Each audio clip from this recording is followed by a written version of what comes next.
of my subscribers early this morning. Early this morning. What's going on with y'all, man? And she really over there doing yoga. I'm in the park. This is my morning stroll, man. I gotta keep it healthy, so I like to walk every morning. Just let get the blood flowing. But check this out, though.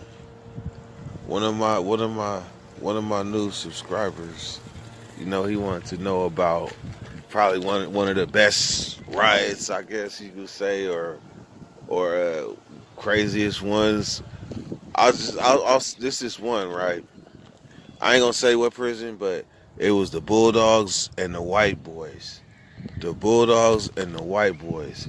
More in particular, the Woodpile, because the Whites, they kind of got broke up. They got the skinheads, the motorcycle, the biker white boys, then the regular old white boys, them the Peckerwoods, and then you got Nazis. But you got all type of, but they're still broken up. So it's when it's a situation with the white race, they normally be, they still all come together because it's still a fight. So, man, this particular time, man, they got canteen, right? You get 3 draws if you're a certain number, like say you from 1 to 30. You might be first draw, meaning you're gonna go to the store, the canteen, the first week. Then you might be 30 to 50, and then you're gonna be second draw, second week, and then all the way to 100 for the third draw. So since we always going on lockdown, if a major situation happen, man, and we go on lockdown, people gonna starve. Ain't nobody gonna see no visitors. Man, we don't want to go on lockdown. So out of respect. And then on top of that, if a situation is going to happen, you don't want other races to get involved. Like, picture this. Like, there's the whole yard. There's hella different races all scattered over the yard. And if a black take off on a white across the yard, this whole yard is about to erupt. Like, bam. So, to prevent it, you do things like you let the white shot caller know, hey, we about to get on our own today. Or the Mexicans will put out word to they type folks, hey, we about to get on somebody over there, so stay away from that area. So I hate to say it, but motherfuckers telegraph. Like they'll be like, don't do nothing over there. It's about to be cracking over there. So then motherfuckers will walk to their side of their area. Like if it's a Sac area, a Stockton area, whatever, they gonna go to their area, their home base where they post up on the yard, and then watch. And motherfuckers telegraph, you can look at the yard and tell when something's about to happen. So, man, but these slick ass white boys, I got to give them props. Man, they dropped a rumor, right? Because they know that motherfuckers gossip. They know, I ain't gonna say no niggas gossip, but they know motherfuckers gonna tell. So they used the rumor system and spread a rumor that they about to get on one of their folks, one of their own, right? And they was gonna do it morning yard. So and that yard recall. So at the end of yard recall, we all looking at these white boys. All the brothers that got to the side, we all looking at these white boys like it's gonna go down, right? But don't nothing happen. Don't nothing happen. Because they've been spreading this rumor from the first draw all the way to now it's third draw, and this is like the last day. So we've been waiting. Everybody been piling up, getting hella soups and shit. Man, next thing you know, don't nothing happen. So then we go inside. We was like, yeah, that was a false alarm. They was playing this shit. So everybody's guard go down. So we go back out that afternoon because yard is 10 o'clock to 11. No, 9 o'clock to 11. And then we go in, and then we come back out at 1 o'clock, and then and we stay out till like 3:30. So when we come back out to this afternoon yard, everybody's guards was down, right? We playing basketball. The Bulldogs is playing in a damn tournament. I can't, you know what? Yeah, I think it's a tournament makeup game. No, I can't remember if it's a tournament game, but they playing basketball with us. They should be playing with us. I mean, especially if one of them didn't had a disagreement with the Bulldogs over these bars. They ain't tripping because they've been telling everybody that they about to get on one of their own. So the temperature is not focused on the Bulldogs whatsoever. So we out there. It's about 2 o'clock. We balling. I'm on a basketball court. We in the heat of the game. Next thing you know, it was like a wave of white boys just came on the basketball court and just started getting on. Okay, Bulldogs are Mexicans that are from like the Fresno region. That's Bulldogs. Like Northern California, you got Norteños. Central California, you got Bulldogs. And in Southern California, you got Southerners, Southsiders. So, well, the Bulldogs, they used to be cool with the Southsiders, and they ended up getting their own places and own institutions because they ain't cool with nobody. But this particular yard was their stronghold. And man, they was getting into it over the bars. They was getting into it. And they was getting into it over the bars.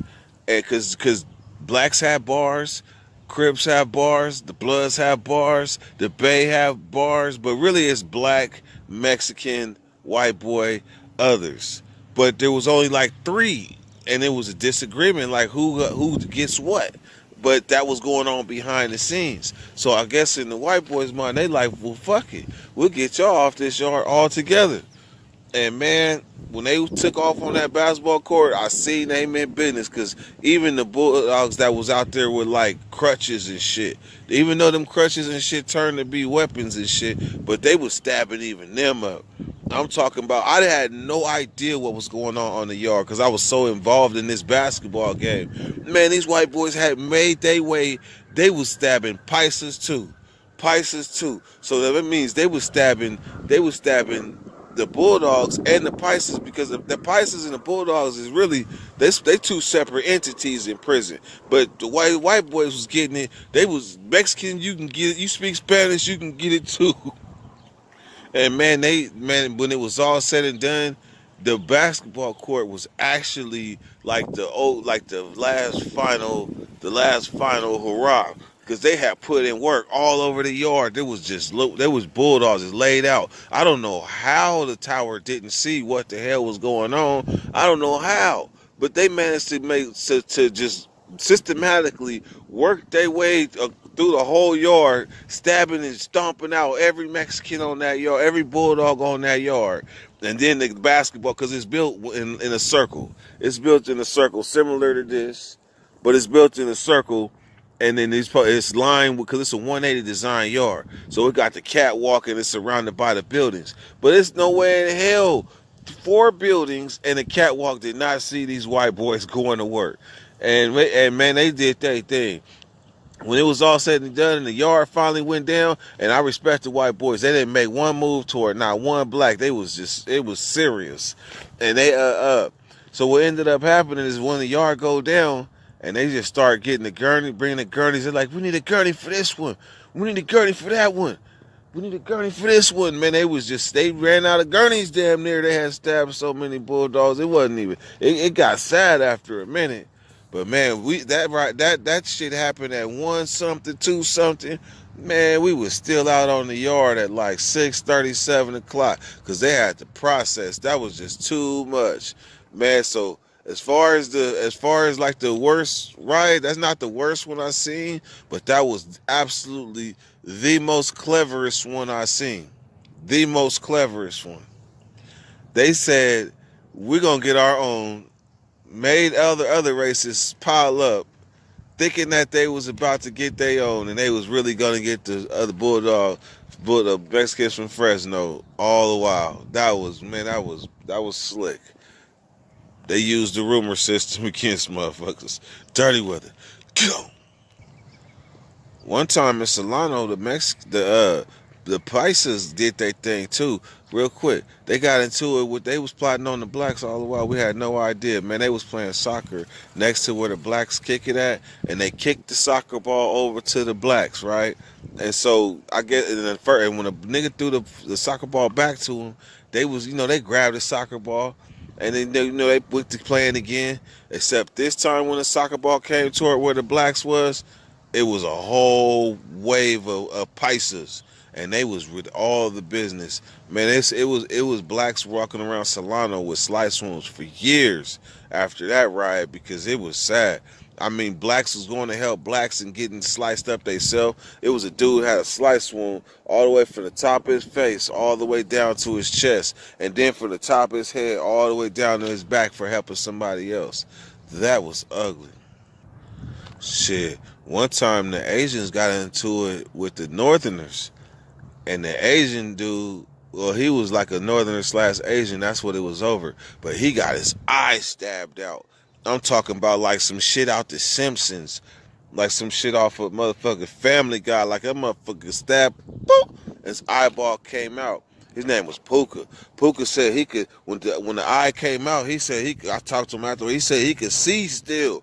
Like the eye was out his head, but he could still see. That's crazy. Hey man, appreciate y'all taking the time to listen out, man. Don't forget, man, donate to the channel, support the growth, man. Support the growth, support the channel, man. I appreciate y'all and I appreciate y'all comments, and I see that my channel is booming a little bit, man. I appreciate that, man. Please don't forget to donate, man. The link is in the description, man. The link is in the description. I'm advancing slowly, but I'm getting there. Thank you, and thank you. And thank you again. Dirty Weather, go! Gabourey played this difficult role perfectly. Big a roach, right there, right there. Spirit award for best female lead.